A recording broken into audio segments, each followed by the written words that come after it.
Thank you, Vice Chair Bowers and members. I believe there's a committee substitute. Yes, Representative Hull offers up a committee substitute to House Bill 1419. The chair lays out committee sub for House Bill 1419. Thank you, Vice Chair and members, for laying out committee substitute for HB 1419. And thank you to all the members who have signed on. This bill, we're calling it John and Joseph's Law. This bill originated from a constituent of mine, David Fritz, who I met while I was block walking during the campaign. David shared with me that the next day he was going to exhume the body of his missing son, Joseph. I want to briefly speak on the bill and allow David, along with Alice, who will share her story of her father, John. Sadly, thousands of individuals go missing every year and are never found. At the same time, thousands of unidentified remains are located and are never matched with a missing person. There's a database that's federally funded, housed in Texas, and is no cost to the state for the state to report of missing persons and unidentified remains, which is the National Missing and Unidentified Persons System, or NamUs.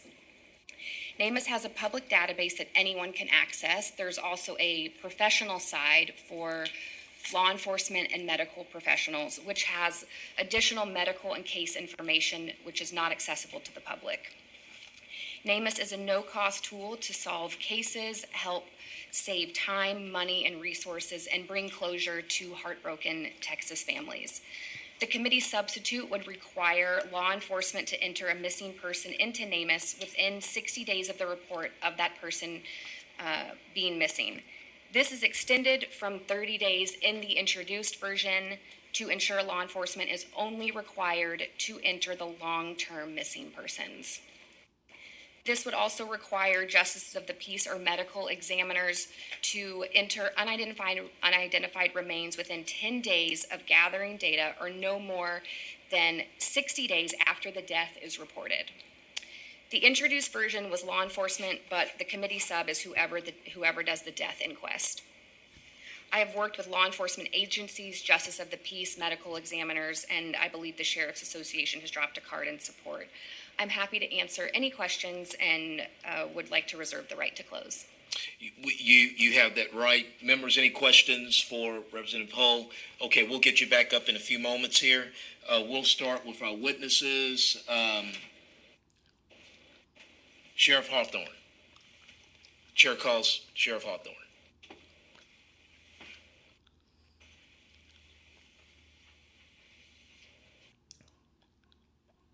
Chairman, I apologize. I was out speaking to a chief of staff just now, so I'm not even sure what bill you're on. 1419, Hull. Oh, absolutely. Yes. I apologize. The Sheriff's Association supports that bill. It's all about identifying and trying to get things into the database, especially if you are a rural county where it's getting pretty common to have bodies disposed in your county. The sooner we can get that stuff in the database, it's easier for the identifying the agency that is trying to work the case. Once we can get the stuff from the medical examiners and we can get it into the system, maybe we can find, do good investigations and then also bring relief to families. So, with that being said, I'll take any questions, but we're in favor of the bill. I'm sorry, Sheriff Brian Hawthorne. I'm the Chambers County Sheriff, and I'm the Legislative Chair for the Sheriff's Association of Texas. Thank you. Absolutely, thank you. All right. Chair recognizes Judge Lynn Holt.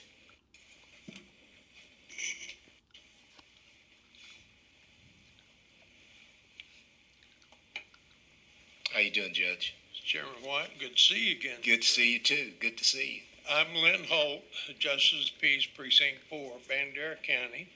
I'm here representing JPCA, the Justice of Peace and Constables Association, in the state of Texas, and I am testifying for this bill.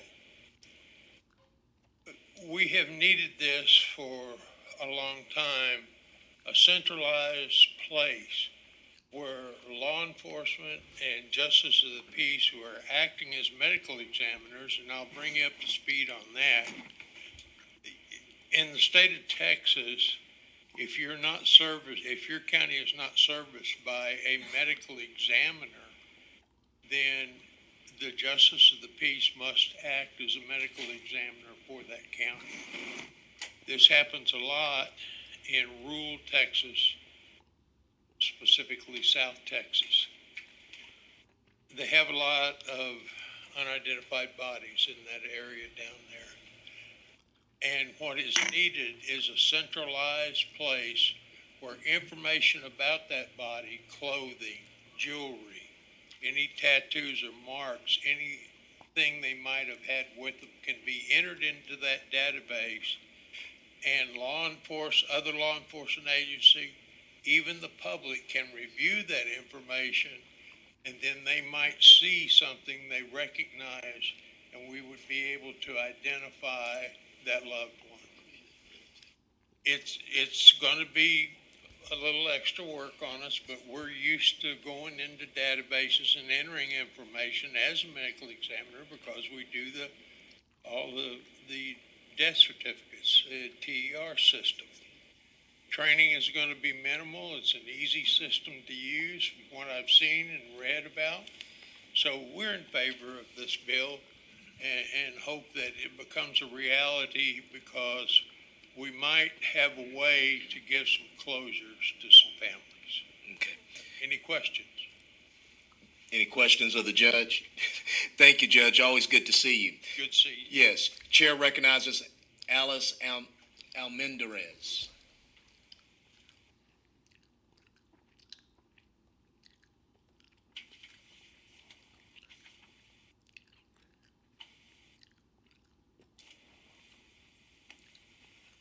Hello, thank you, Mr. White, for having us here today. I'm here to speak on behalf of House Bill 1419, on behalf of myself. NamUs is a national database for missing and unidentified people. It helps to bridge the gap between the missing people and the unidentified bodies across America. Can I take off? No, you can take it off if you want. Yes.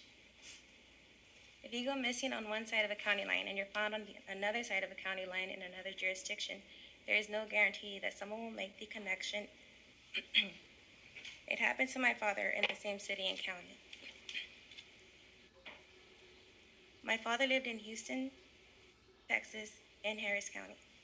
The city of Houston held his missing persons report. The city of Houston also held the report of his body when it was pulled out of Buffalo Bayou. Same week he went missing. His body was turned over to Harris County and given to the morgue and held there for 2 years while we were actively searching for him. During those 2 years that he was being held in the morgue, I would go in there and ask if they had a body that matched my father's or anyone who looked like the pictures that I would show them, and I was always told they had no one that matched him. Every time I would file a missing persons report, I was told that my father was an adult and he was allowed to go missing, or that he probably didn't want to deal with his 5 kids anymore. He had 5 girls. I didn't believe that, and so we continued our search. In 2010, I remember filing another missing persons report, and the officer telling us the same thing, that he was allowed to go missing and that there was not much they can do for us since he was an adult. In 2014, I was watching a Lifetime movie, and at the end of the movie, they gave us a website, and that website led me to NamUs. I went on to NamUs with hopes to find my dad on there. I didn't see him, and I didn't see his report on there, so I emailed NamUs and got a response back the very next day. After that, things moved pretty quickly. NamUs emailed the city. They were able to reopen my father's missing persons case, get him entered into the NamUs database. We were able to submit DNA, and after waiting for 12 years, within those 6 months, we got a call back in September that my DNA was linked to ML022230, an identified body of an Hispanic male that happened to be my father.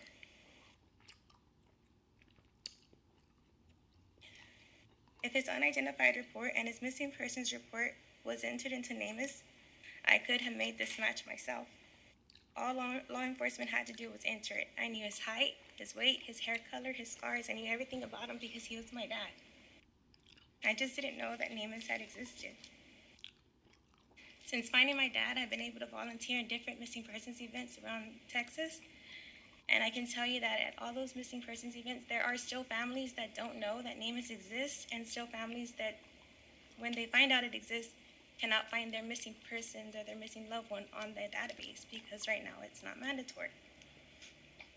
Now, every event that I have been to, I can guarantee that there has at least been one case solved by entering these people into Namus. I was able to help someone from my old neighborhood. She was searching for her sister who had been missing for 21 years. She gave me a little bit of information. I went into Namus and I said, hey, this might be your sister. This could be. And she said, no, I don't think so. Well, we went through the process and it turns out one of the people I mentioned to her was her sister. Without Namus, I would still be searching for my dad, and he would still be as a buried unknown body. If Namus was mandatory for my father's case, it would have saved me time. It would have saved my sisters from lots of heartache. It's a heartache that you can't explain that goes on for many years. It would have saved the police time. It would have saved the county money by allowing us to bury our own father. From a criminal aspect, if these cases go cold, we're not able to catch criminals and get these people who are murdering our loved ones. They're getting away with murder because we're not solving these cases fast enough. Well, thank you so much, and thank you for your courage in coming before us and sharing the purpose of this. And I think Representative Hull is working very hard with the stakeholders and making sure we got a good bill. So thank you so much for coming forth. Thank you, Alice. Chair recognizes David Fritz. Good afternoon, and thank you, Mr. Chairman and committee members, for allowing me the opportunity to testify before you today. My name is David Fritz, and I represent myself, and I stand before you in support of House Bill 1419. I'm here to testify about government efficiency, effectiveness, and a cost-effective tool that law enforcement needs and deserves to efficiently, effectively, and cost-effectively manage a cross-jurisdictional issue. This tool is House Bill 1419. A lot of you may be unaware of this cross-jurisdictional issue, as I was unaware until I was forced to become aware by the missing of my son and later the ultimate identification and notification of his remains 2 years later. But Joseph's story is not just about the unnecessary anguish and torture families are put through unnecessarily for years searching for loved ones. This is also about government waste and inefficiency. We can do better and will do better in a more efficient, more effective, and cost-efficient manner. Simply put, House Bill 1419 manages this cross-jurisdictional issue, but combining all the data from 2,700 law enforcement agencies, justice of the peace agencies, and medical examiners, and combines them into one central database, presently existing and provided by NAMUS, which is fully funded by the federal government and administered here in Texas on a nationwide basis by North Texas Health and Science Center, creating jobs, good-paying jobs, and economic development for the North Texas region. Through this efficient tool is presently being underutilized by law enforcement, it is being fully utilized by other states with similar legislation to House Bill 1419. 10 other states have enacted such legislation and presently being administered by NAMUS, and again, fully funded by the federal government and executed by North Texas Health and Science Center in North Texas.